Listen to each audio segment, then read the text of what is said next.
शक्ति, मां शक्ति, मां शक्ति।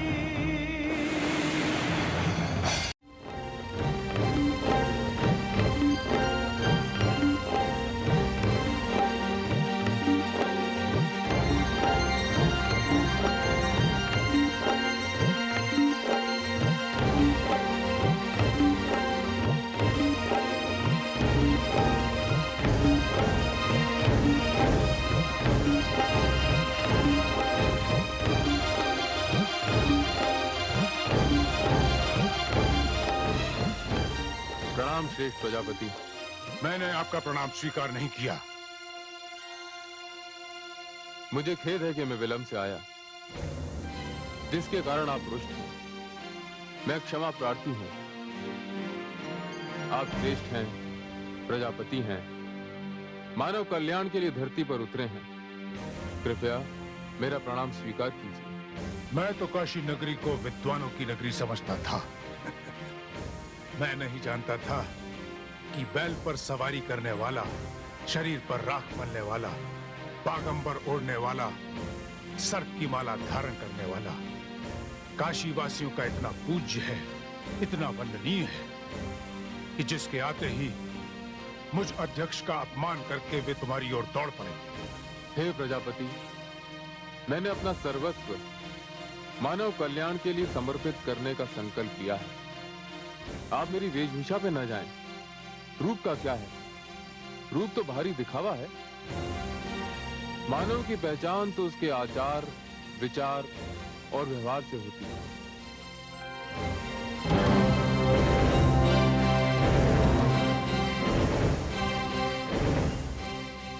तो तुम मुझे आचार विचार का पाठ पढ़ाने आए हो।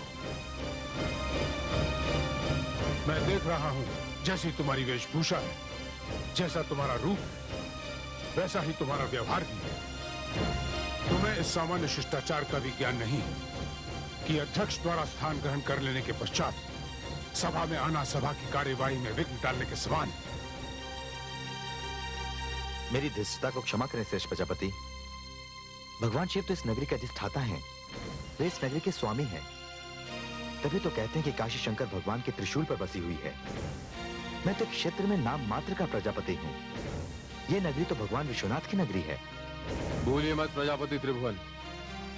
श्रेष्ठ प्रजापति दक्ष का शुभागमन यहाँ आपके निमंत्रण पर हुआ है। बंद करो अपनी ये चिकनी चुपड़ी बातें। प्रजापति त्रिभुवन, यदि आपकी नगरी में ऐसा कोई सम्मानित व्यक्ति था तो मुझे यहां बुलाने की क्या आवश्यकता थी? मुझे तो ऐसा प्रतीत होता है कि मेरे विरुद्ध कोई षड्यंत्र रचा गया है और मुझे यहां अपमानित करने के लिए ही बुलाया गया है। आमंत्रित करने वालों का उद्देश्य मुझे नीचा दिखाना ही था। नहीं प्रजापति, आप ऐसा न सोचें। विद्वानों के लिए नगरी पलकें बिछाती है। श्रेष्ठ जनों का जो मान सम्मान यहाँ हुआ है, वे उसे कभी नहीं भूलते। मैं भी नहीं भूल पाऊंगा यहाँ का अपमान। जैसे तुम, वैसी तुम्हारी ये नगरी और वैसे ही इस नगरी के लोग। पिताश्री, ये लोग अपनी भूल के लिए आपसे क्षमा मांग रहे हैं। नहीं पुत्री, मैं इन्हें क्षमा नहीं करूंगा।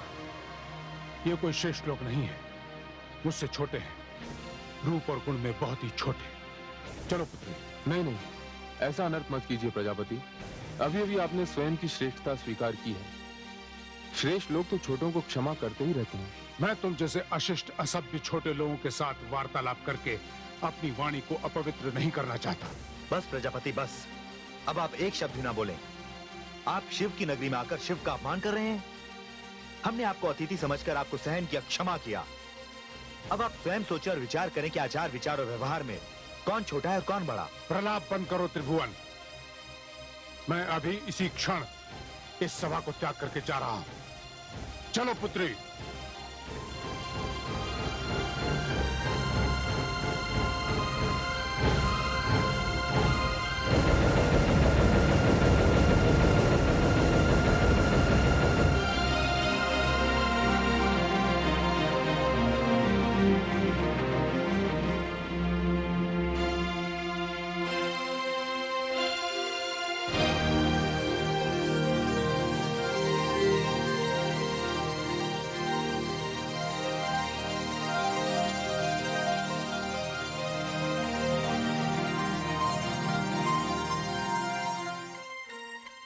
शक्ति को शिव का प्रणाम। पिताश्री के व्यवहार के लिए मैं आपसे क्षमा मांगती हूँ। चलो पुत्री।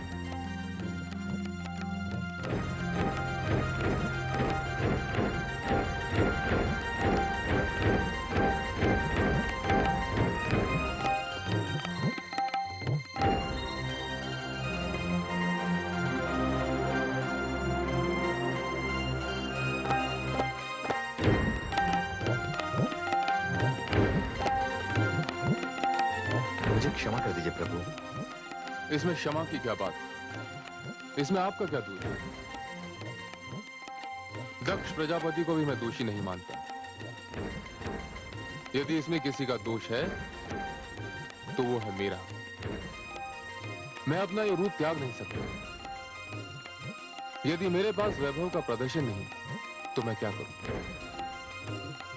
आप धन्य हैं प्रभु, इतने सरल हैं आप, इसीलिए आप शिव हैं। हे भोलेनाथ, उपस्थित विद्वानों को इस बात का बहुत दुख है कि आज के विषय पर वो अध्यक्ष का विचार नहीं सुन सके। दुर्भाग्यवश वे तो चले गए, किंतु प्रभु आप तो हैं। हाँ, ये बात तो रही गई। इस सभा का उद्देश्य पूर्ण नहीं हुआ। हे प्रभु, अध्यक्ष के विचारों से तो हम वंचित रह गए। कृपया इस विषय पर आप अपने विचार व्यक्त करें। समस्त आए हुए लोगों को यह आशा है कि इस विषय पर आपके विचार सुन सकें।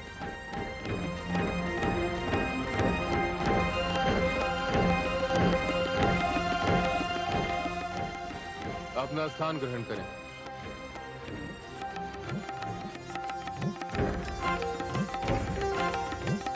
आज का विषय है नारी, नारी शक्ति। संसार की सबसे बड़ी पीड़ा प्रसव पीड़ा, जिसे नारी हंसते हंसते झेलती है। इसीलिए तो वो माता कहलाती है। ब्रह्मा की भांति अपनी संतान का सृजन करती है। विष्णु की भांति अपनी संतान का लालन पालन करती है। अपनी संतान के शत्रुओं के लिए महेश बनकर उनका संहार भी करती है। इसीलिए तो वो शक्ति कहलाती है।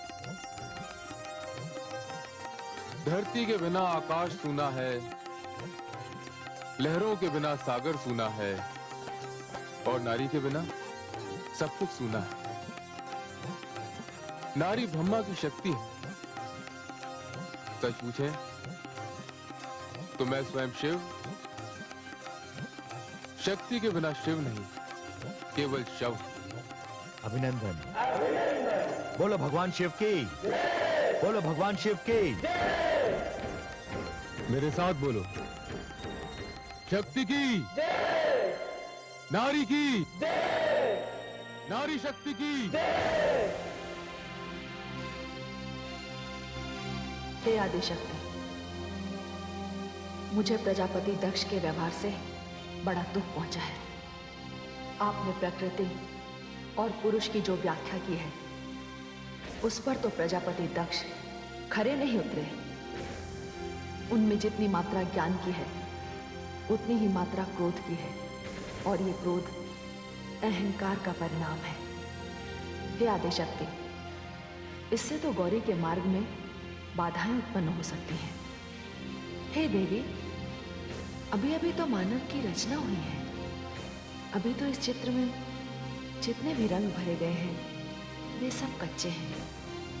अभी तो केवल उसके शरीर का विकास हुआ है, बुद्धि और ज्ञान का नहीं।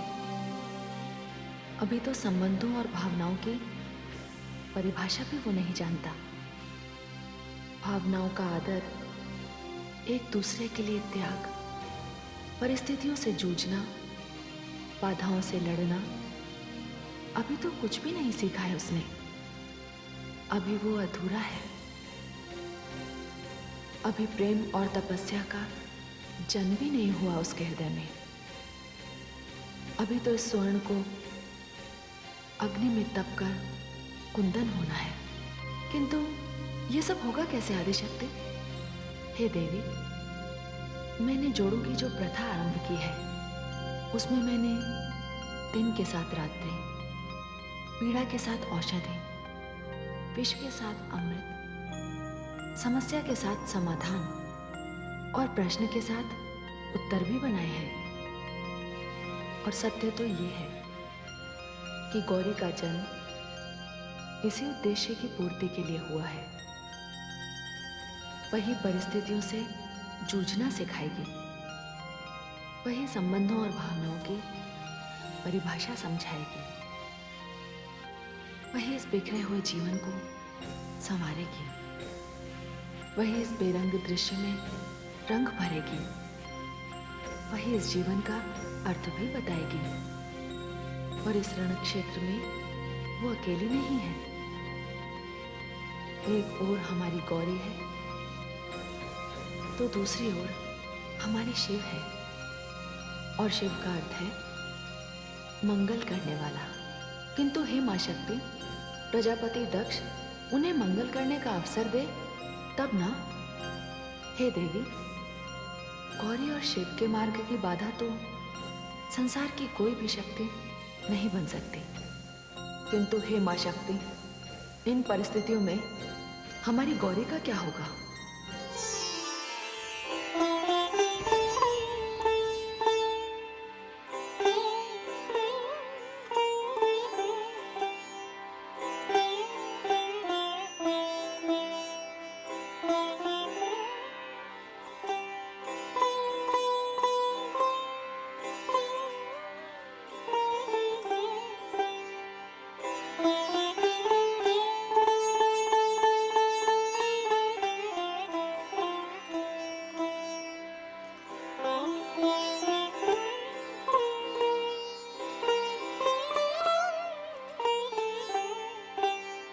प्रणाम श्रेष्ठ प्रजापति। मुझे खेद है कि मैं विलंब से आया, जिसके कारण आप रुष्ट हैं। मैं क्षमा प्रार्थी हूं।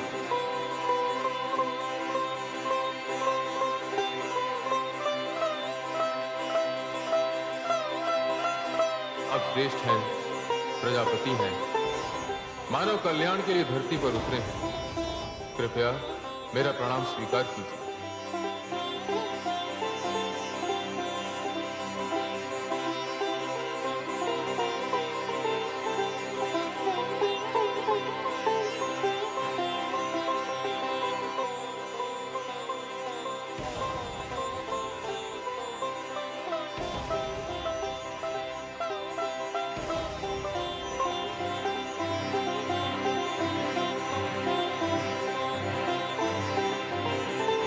शक्ति को शिव का प्रणाम।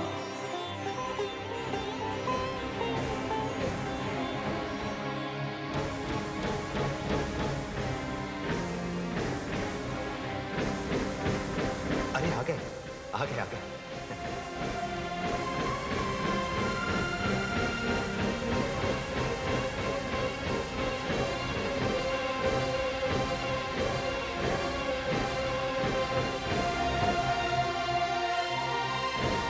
मेरी वेशभूषा पे न जाएं। रूप का क्या है? रूप तो भारी दिखावा है। मानव की पहचान तो उसके आचार, विचार और व्यवहार से होती है।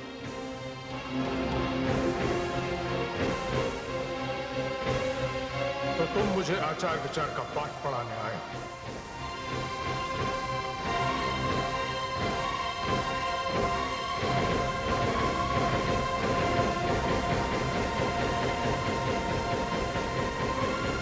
बस प्रजापति बस, अब आप एक शब्द ना बोले। आप शिव की नगरी में आकर शिव का अपमान कर रहे हैं। हमने आपको अतिथि समझकर आपको सहन किया, क्षमा किया। अब आप स्वयं सोचें और विचार करें कि आचार विचार और व्यवहार में कौन छोटा है कौन बड़ा। प्रलाप बंद करो त्रिभुवन।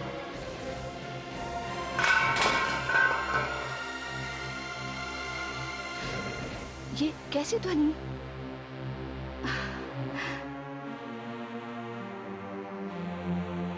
आप? हाँ, मैं किसी कारण से वाटिका गई थी, किंतु आप तो पूरे एक सप्ताह पश्चात काशी से वापस आने वाले थे। अचानक ऐसा क्या हो गया? आप वापस क्यों आ गए? मत पूछो देवी, वहां पर मेरे साथ क्या हुआ। आप अशांत लग रहे हैं। अवश्य वहाँ कुछ घटा होगा। वो कोई विद्वानों की सभा नहीं थी, अशिक्षित अशिष्ट मूर्खों की सभा थी। ये आप क्या कह रहे हैं स्वामी? हाँ, वहाँ शिव जैसे असभ्य और अर्धनग्न व्यक्ति को मुख्य अतिथि बनाया गया था। ऐसे व्यक्ति को काशी निवासी अपना वंदनीय मानते हैं। वे लोग मूर्ख नहीं है तो क्या है? मैंने अपने जीवन में ऐसा बेढंगा व्यक्ति पहले कभी नहीं देखा। किंतु वह हुआ क्या स्वामी? उनका निमंत्रण स्वीकार करना मेरी भूल थी और उस भूल का मुझे प्रायश्चित करना पड़ा। उन लोगों ने मुझे वहां बुलाकर मेरा अपमान किया, घोर अपमान। उस अपमान को मैं जीवन भर नहीं भुला पाऊंगा। देवी, अब इस विषय में मैं कोई और बात नहीं करना चाहता। मैं एकांत चाहता हूं, एकांत चाहता हूं मैं।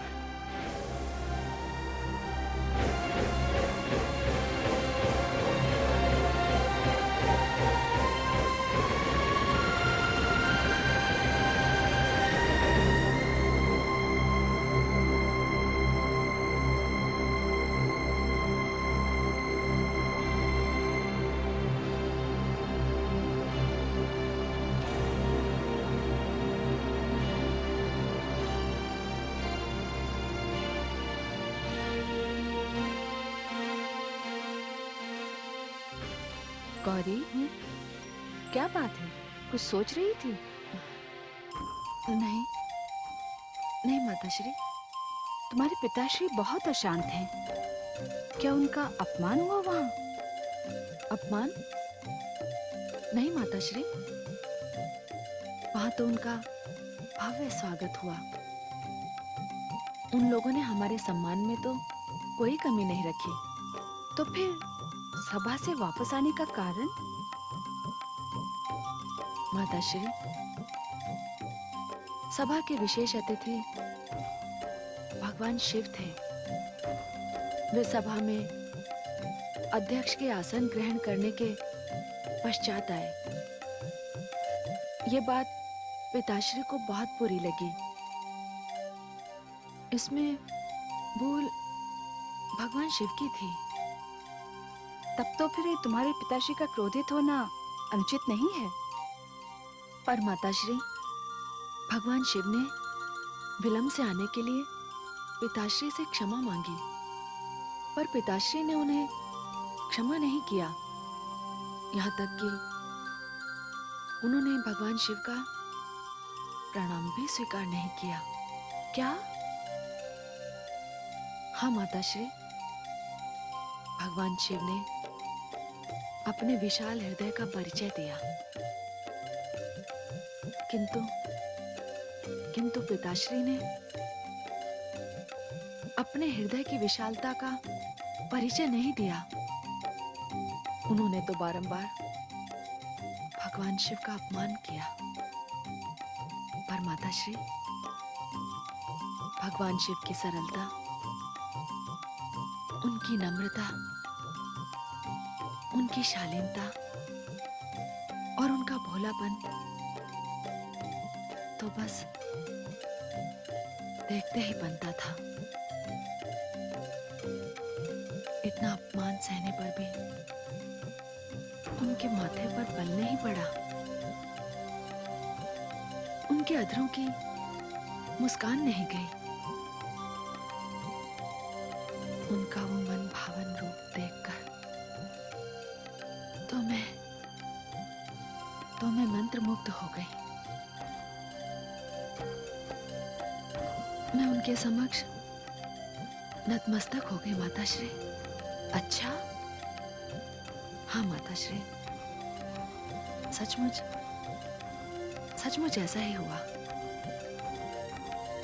भगवान शिव के व्यक्तित्व को देखकर मैंने जाना कि शिवम में सत्यम और सुंदरम का मेल कैसा होता है।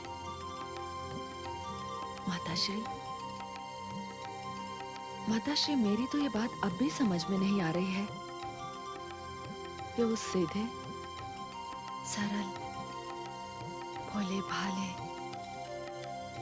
और पावन रूप को पिताश्री जैसा विद्वान व्यक्ति इतना छोटा कैसे समझ सकता है माताश्री? पिताश्री ने तो प्रथम दृष्टि में ही उन्हें अस्वीकार कर दिया। इतना ही नहीं, उन्होंने भगवान शिव को बैल की सवारी करने वाला, शरीर पर राख मलने वाला, बागंबर ओढ़ने वाला, सर्प की माला धारण करने वाला, ये सब कहकर उनका अपमान किया। पर माताश्री, इतना सब कुछ सुनने के पश्चात भी वो मुस्कुराते ही रहे। उनकी वही मुस्कुराती हुई छवि अब तक मेरी आंखों में घूम रही है। मैंने तो पिताश्री की ओर से उनसे क्षमा भी मांगी, किंतु मुझे ऐसा लगता है जैसे मेरी क्षमा उनके अपमान से बहुत छोटी है माताश्री, बहुत छोटी है।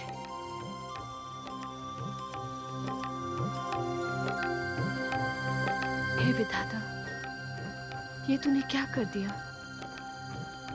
वो काशी से जिसके लिए अपने हृदय में इतनी घृणा लेकर आए हैं, उसके लिए पुत्री के मन में इतना प्रेम उमड़ आया है।